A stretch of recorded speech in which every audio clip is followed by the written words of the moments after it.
The rain came down in sheets that night, drenching the cracked asphalt and turning the world into a blur of headlights and reflections.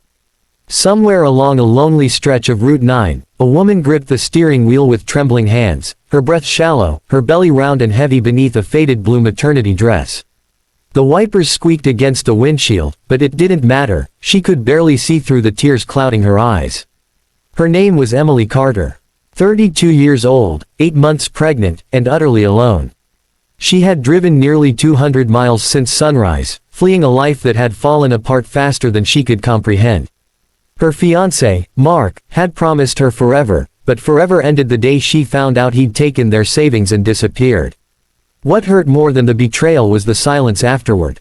No explanation, no goodbye, just emptiness. Now, with her gas gauge nearly on empty and the contractions beginning to tighten her abdomen like a fist, Emily knew she couldn't go much farther. The last sign she'd passed read, Miller's Creek 6 miles. She didn't know what waited there, but she didn't have a choice. When she saw the flickering neon sign, Rusty's Roadhouse, glowing through the rain, she almost didn't stop. The place looked like trouble, rows of motorcycles glinting in the light, the low thrum of music and laughter spilling into the night. It was the kind of bar you crossed the street to avoid. But desperation has a way of silencing fear. Emily parked her old Honda by the edge of the lot, clutching her side as another contraction rolled through. Her breath hitched. She pressed a hand against her stomach. "Not yet, baby," she whispered. "Just, not yet." When she pushed open the door, the noise hit her like a wave. Classic rock humming through old speakers, the smell of beer and leather, laughter from tattooed men and women in denim and black vests. Conversation stopped mid-sentence as the door creaked shut behind her. Every head turned. A pregnant woman, soaked from the rain, standing at the threshold of a biker bar. No one spoke. Emily swallowed, trying to find her voice. I need help," she said, her voice cracking. "My car's almost out of gas, and I think my baby's coming." For a moment, nothing but silence. Then, from the back of the bar, a man stood up. He was big, broad-shouldered, with a silver beard and a black vest that read, "Steel Serpents MC." His eyes were sharp, but not unkind. "Jesus," he muttered, setting his beer down. "Somebody get her a chair." A woman with fiery red hair and sleeve tattoos rushed over, guiding Emily to a booth near the heater. "Honey, breathe slow. What's your name?" "Emily," she whispered. "Emily Carter." The red-haired woman nodded. "I'm Janie. You're safe here, okay." Emily wanted to believe her. But the pain in her belly said otherwise. The man with the silver beard came over and crouched in front of her. "I'm Rusty. This is my place. You said your car's out of gas." Emily nodded weakly. "I was trying to make it to the next town. I didn't know where else to go." Rusty looked toward the door. "Frank," he barked, and one of the bikers, a lanky guy with grease-stained hands, jumped to attention. "Go fill her tank. Take my truck if you have to." Frank didn't argue. He just grabbed his jacket and jogged out into the rain. Rusty turned back to Emily. "You having this baby tonight?" I don't know," she stammered. "It's early. But the contractions are close."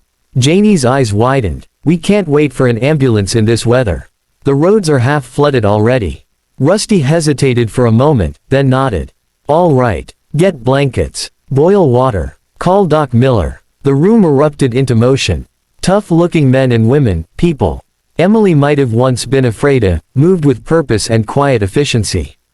One fetched towels, another cleared a table. Someone lit a few more lamps to brighten the room. Emily clutched Janie's hand as the pain came harder, faster. Why are you helping me?" she gasped. Janie smiled softly. "Because once upon a time, I was you. Scared, alone, and someone didn't turn me away." Outside, thunder cracked across the sky. Minutes blurred into hours. The old clock behind the bar ticked past midnight as the wind howled through the eaves.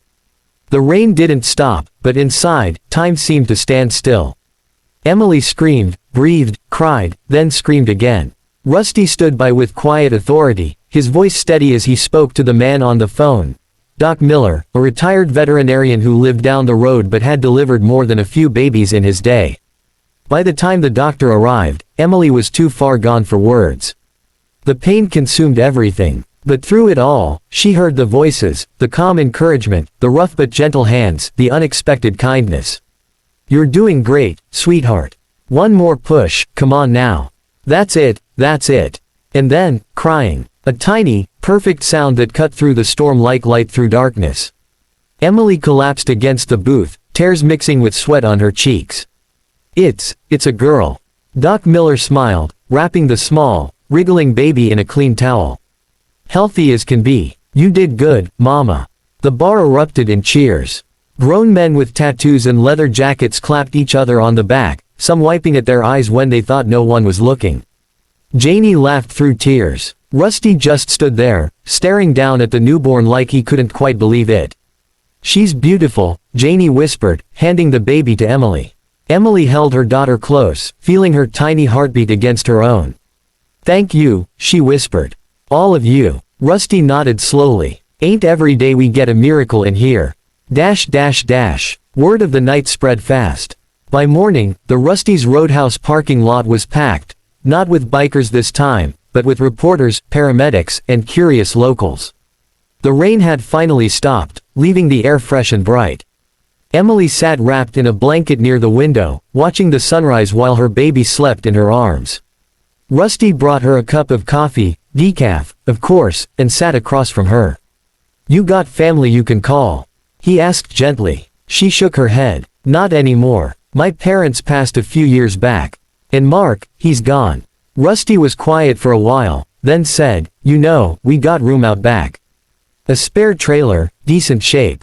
You and the little one can stay till you figure things out." Emily blinked, surprised. "You'd do that? For me?" Rusty shrugged. "We ain't saints, sweetheart. But when someone walks in needing help, we don't turn our backs. That's kind of our code." She smiled, tears filling her eyes again. "I don't know how to thank you." "Raise that baby right," Rusty said. "That's thanks enough." Weeks passed. The bikers helped Emily get back on her feet. Frank fixed her car, Janie brought baby clothes from her sister, and the rest of the crew made sure she never went hungry. Emily named her daughter Hope. She found herself laughing again, helping behind the bar when she could, even humming to the old jukebox as she wiped tables. The people she'd once feared had become her family. One evening, as the sun dipped behind the trees, Rusty joined her outside. The air was cool and sweet. "You know," he said, lighting a cigarette, "I've been thinking. Maybe hope's the best thing to ever happen to this place." Emily looked out at the line of bikes gleaming in the sunset. "How so?" Rusty smiled. "For years, folks in this town saw us as trouble, outlaws. But last month, a woman in labor walks through that door, and we all learned something. Turns out, kindness doesn't care what jacket you wear." Emily laughed softly. "Maybe that's what the world needs, a few more bikers with big hearts." Rusty chuckled, exhaling smoke into the golden light. "Maybe so." Months later, when spring came, the bar hosted its first charity ride, raising money for single mothers and families in need. Emily helped organize it, holding baby Hope on her hip as the bikes roared to life.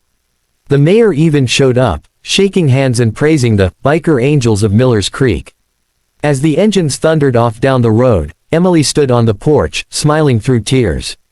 She remembered that stormy night, the fear, the loneliness, and how strangers had become saviors. Hope cooed softly in her arms, tiny fingers clutching Emily's shirt. "See that, baby girl?" Emily whispered. "That's what kindness looks like." Rusty walked past, giving her a nod. "Come on, Mama," he called. "You're riding with us today." She laughed. "Me? On a bike?" He grinned. "We'll take it slow." Emily climbed onto the back of Rusty's Harley, her heart pounding with something that wasn't fear this time, but freedom. The road stretched out ahead, endless and bright.